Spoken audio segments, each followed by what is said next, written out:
Good morning student. आज हम सामाजिक में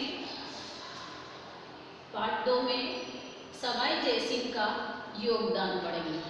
सवाई जयसिंह ने किस प्रकार अपने शासनकाल में अध्ययन किया और किस प्रकार से सवाई जयसिंह ने अपने शासनकाल का विस्तार किया और किस प्रकार कलाकृतियों के माध्यम से, अपने साहित्य के माध्यम से, कला के माध्यम से अपने क्षेत्र में उपलब्धियां हासिल की। इस तरह सवाई जयसिंह का एक महत्वपूर्ण स्थान है और अपने क्षेत्र में उसने इस प्रकार की कलाकृतियां, उपलब्धियां हासिल की, क्योंकि कछुआ शासकों में सवाई जयसिंह द्वितीय का महत्वपूर्ण स्थान है। कछुआ शासकों में सवाई जयसिंह द्वितीय का महत्वपूर्ण स्थान है।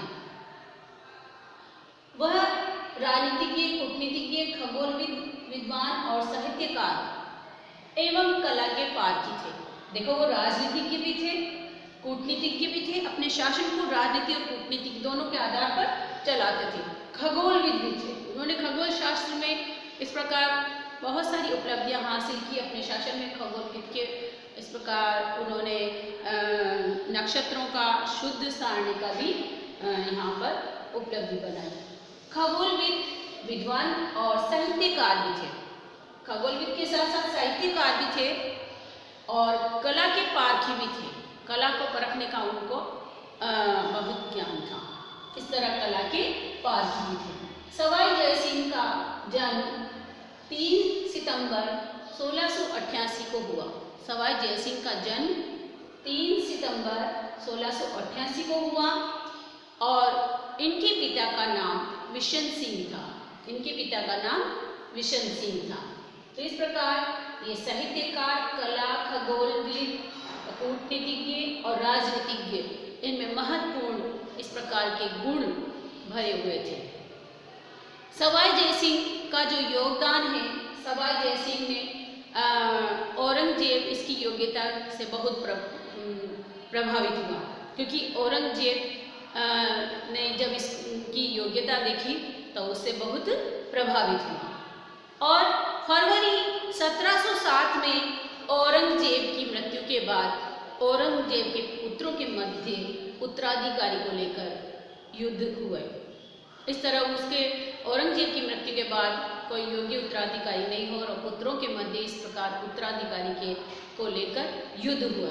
सवाई जयसिंह ने शहजादा आलम का साथ दिया और जो उसका पुत्र था शहजादा आलम, उसका साथ दिया और इस युद्ध में सवाई जयसिंह का भाई जो मुअज्जम के साथ था, सफलता हासिल की, उसको सफलता मिली, जिससे मुअज्जम ने आमेर का नाम इस्लामाबाद रख दिया। उसने मुअज्जम ने क्या करा कि आमेर पर अपना अधिकार कर लिया और अपना अधिकार करने के बाद जो आमेर था उसकी राजधानी को परिवर्तित कर उसका नाम इस्लामाबाद रख दिया तथा उसके बाद उसने उसका नाम मोमिनाबाद रखा। पहले उसने आमेर का नाम इस्लामाबाद रखा, इस्लामाबाद के बाद उसने मोमिनाबाद उसका नाम रखा। दोबारी समझौते के तहत अमीर सिंह, द्वितीय सवाई जयसिंह व महाराणा इस प्रकार मारवाड़ के जो अजीत सिंह को सहायता देने को तैयार हो गए। क्या हुआ कि दोबारी जो समझौता हुआ उसके तहत जो अमीर सिंह द्वितीय और सवाई जयसिंह और मारवाड़ के जो अजीत सिंह को सहायता देने के लिए तैयार हो गए। इस प्रकार मोहम्मद शाह नामक जो मुगल सम्राट थे, उस समय मोहम्मद शाह नामक एक मुगल सम्राट ने जयसिंह के कहने पर जो हिंदुओं पर जजिया कर लगा रखा था, उस जजिया कर को हटा दिया। ये जजिया कर एक हिंदुओं पर लगाया गया धार्मिक कर होता है। तो इस प्रकार से जयसिंह के कहने पर उस समय जो मुगल शासक था मोहम्मद शाह, उसने इस जजिया कर को हटा दिया, समाप्त कर दिया, जो हिंदुओं पर तीर्थ कर लगाया जाता था। इस प्रकार उसने जजिया कर को हटा दिया। अब इसके बाद जो मुगल शासक ने 1722 में सवाई जयसिंह को भेजा और जयसिंह से चूड़ामन के भतीजे बदन सिंह को अपनी तरफ मिला लिया और चूड़ामन को भरतपुर से खदेड़ दिया। जो उसका भतीजा था बदन सिंह, उसको लालच देकर अपने तरफ मिला लिया। तो चूड़ामन को इस प्रकार से वहाँ से खदेड़ दिया और उसको खदेड़ने के बाद वहाँ पर अपना शासन स्थापित कर लिया। जय सिंह ने बदन सिंह और ब्रजराज की उपाधि धारण की। जय सिंह ने बदन सिंह को ब्रजराज की उपाधि दी, उससे प्रसन्न होकर उसे ब्रजराज की उपाधि दी और उसे डीप की जागीर भी प्रदान कर दी। उसे डीप की जागीर भी प्रदान कर दी। तो मोहम्मद शाह ने क्या करा, जय सिंह को राजेश्वर की और राजाधिराज की उपाधि प्रदान की। इस प्रकार उसको जय सिंह को राजेश्वर श्री राजाधिराज की उपाधि मिली। तो इसलिए उसका नाम राजाधिराज और सवाई, राजेश्वर श्री राजाधिराज सवाई। तो सवाई उसके नाम के आगे लगने लगा, इसलिए उसको सवाई जयसिंह कहने लगे। जयसिंह को सवाई जयसिंह कहने लगे। इस तरह से पहले शासकों में क्या होता था कि पहले उपाधियां प्रदान की जाती थी। कोई भी इस प्रकार से कुशलतापूर्वक अपना योगदान प्रदान करता था या युद्ध में विजय प्राप्त करते थे तो उसे उपाधियां प्रदान की जाती थी। तो इस प्रकार सवाई की उपाधि उसे मोहम्मद शाह के द्वारा दी गई। और फिर उसने मराठा जो शक्ति पर अंकुश लगाने हेतु राजपूताना पर जो मराठा के आक्रमण को रोकने के लिए, मराठा की शक्ति पर अंकुश लगाने और मराठा के आक्रमण को रोकने के लिए 17 जुलाई 1734 ईस्वी में हुरडा जो भीलवाड़ा में है, 17 जुलाई 1734 ईस्वी में हुरडा भीलवाड़ा में राजपूताना का एक सम्मेलन हुआ। ये एक महत्वपूर्ण 1 नंबर का प्रश्न आता है कि हुरडा सम्मेलन कहाँ हुआ। ये हुरडा सम्मेलन भीलवाड़ा में कब हुआ? 17 जुलाई 1734 में। ये इसलिए किया गया कि जो मराठाओं के आक्रमण को रोकने और मराठा की शक्ति पर अंकुश लगाने के लिए हुरडा सम्मेलन ये भीलवाड़ा में 17 जुलाई 1734 को किया गया। इस प्रकार से हुरडा सम्मेलन में के कारण ये जो मराठाओं का आक्रमण है उस पर अंकुश लगाने के इस प्रकार का हुरडा सम्मेलन आयोजित किया गया। उसकी उपलब्धियां देखते हैं कि जो जय सिंह ने अपने काल में बहुत सारी उपलब्धियां हासिल की।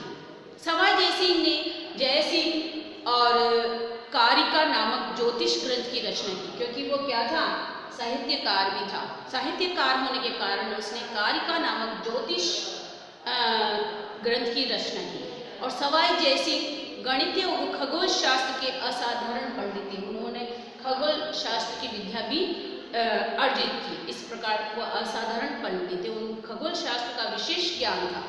इसलिए उन्होंने 1725 में नक्षत्रों का 1725 में उन्होंने नक्षत्रों की शुद्ध सारणी बनाई। और इसमें सवाई जय सिंह ने 1727 में जयपुर की भी स्थापना की। और जयपुर का जो वास्तुकार था विद्याधर भट्टाचार्य। जयपुर का जो वास्तुकार, जयपुर की निर्माण करने के लिए जो वास्तुशास्त्र का उपयोग किया जाता है, तो उसका वास्तुशास्त्र का जो ये था विद्याधर भट्टाचार्य। विद्याधर भट्टाचार्य ने इस जयपुर का वास्तुशास्त्र का आधार पर निर्माण करा। यहाँ इसी प्रकार उन्होंने सुदर्शनगढ़ किला जो नाहरगढ़ में है, सुदर्शनगढ़ का किला भी बनवाया। और जयगढ़ किले में जो जय बाण तो बनवाई। और सवाई जय सिंह द्वितीय ने जयपुर, उज्जैन, मथुरा, बनारस और इस प्रकार 5 वेधशालाएं बनवाई। जो जयपुर है, जयपुर सबसे बड़ी वेधशाला है। सवाई जय सिंह द्वितीय ने 5 वेधशाला बनाई, जिसमें से जयपुर सबसे बड़ी वेधशाला है। जयपुर में, उज्जैन में, मथुरा में, बनारस, इस प्रकार 5 वेधशालाएं बनवाई उसने। और 5 वेधशालाओं बनवाने में जयपुर में जो जंतर मंतर है, सवाई जय सिंह ने उसमें निर्मित सूर्य घड़ी निर्मित की। जो दुनिया की सबसे बड़ी सूर्य घड़ी है, सम्राट यंत्र के नाम से भी हम उसे जानते हैं। तो 1 नंबर का ये प्रश्न भी बनता है, सूर्य घड़ी। जयपुर के जंतर मंतर में जो सूर्य घड़ी लगी हुई दुनिया की सबसे बड़ी सूर्य घड़ी है, उसको सम्राट यंत्र के नाम से भी जाना जाता है। इस प्रकार सवाई जयसिंह हिंदू का अंतिम शासक था, जिसने 1740 में राजसूय, वाजपेयी और अश्वमेध यज्ञ करवाया और 21 सितंबर 1743 में जयसिंह की मृत्यु हो गई। इस प्रकार सवाई जयसिंह ने अपना महत्वपूर्ण योगदान इतिहास में दिया और इतिहास में इस प्रकार उसने बहुत सारी उपलब्धियां हासिल की।